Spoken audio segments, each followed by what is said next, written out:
What's up mga paragmano? Good afternoon. So, nandito tayo ngayon sa aking manukan. So, masama po yung panahon dahil po sa bagyong Christine. So, yung mga alaga kong manok, nandun na. Pinilipat ko na sila sa mataas na lugar kasi yung tubig po mga paragmano is nandyan na po. Ano po yung tubig.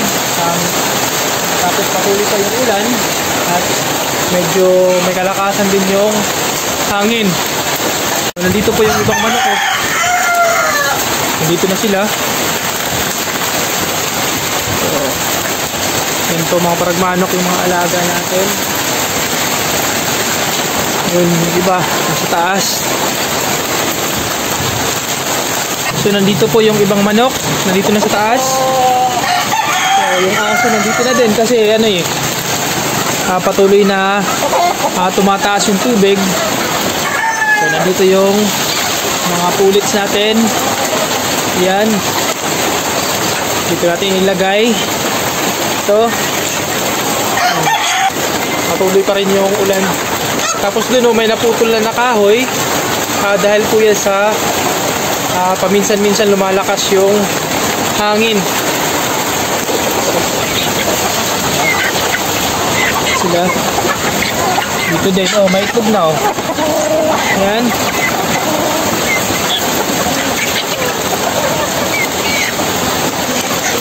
So shoutout sa mga kasama ko dito na tumulong.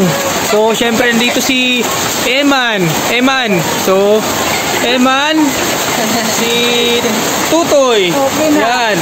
At syempre nandito din si Darwin. So dito siya kagabi natulog dito lang sa Duyan. Yan, siya yung kasama ko dito sa manukan kasi hindi pwede na walang tao dito. So lalong-lalo na pag masama yung panahon. Dito yung white jacket natin, Ayan.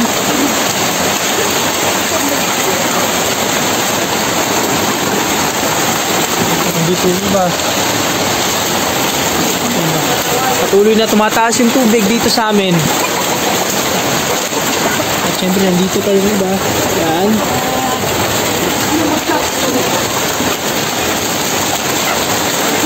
Tapos puntahan natin yung iba. So, nandito pa yung aking mga alagang aso. So, yung ibang manok nandun sa taas, nandun sa may bubong. Grabe talaga yung ulan. Kagabi pa ito mga paragmanok. So, yung isa kong manok ko, doon ko na lang inilagay sa taas, sa may bubong. Yan kawawa naman, basa. Pero okay lang yan. Ang importante, hindi sila maabot ng tubig baha. At syempre nandun din sa taas yan. So madami yung nandun sa taas.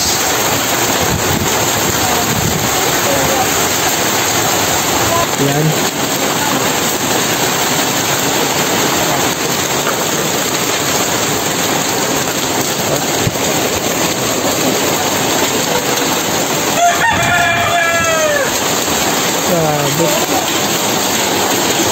Ito yung problema dito sa manukan ko mga paragmano kasi pag tuloy-tuloy yung ulan, talagang binabanga kami dito.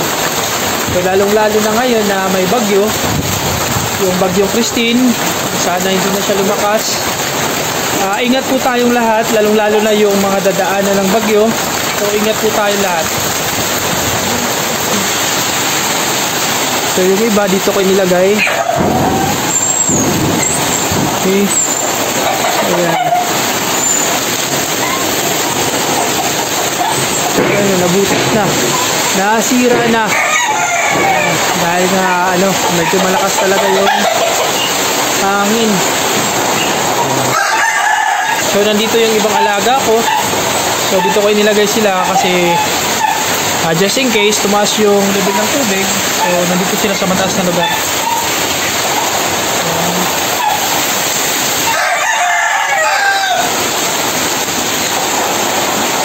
So yan, nabutas na.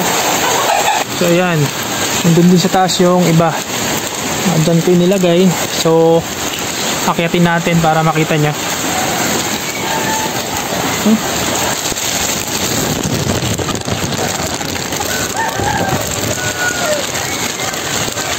nandito sila.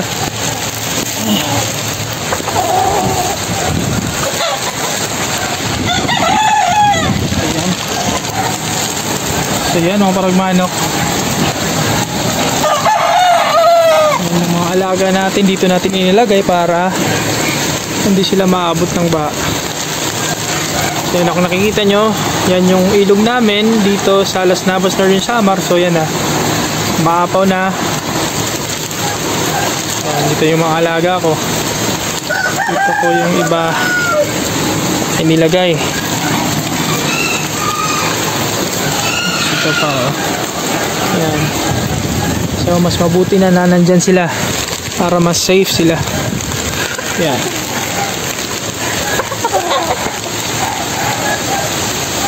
Yan mga pragmanok. Grabe.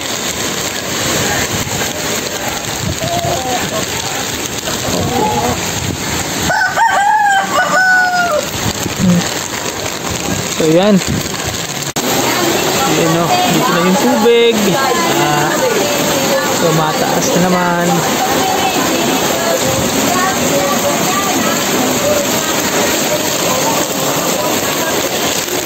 So yan o. Bumigay na yung kahoy.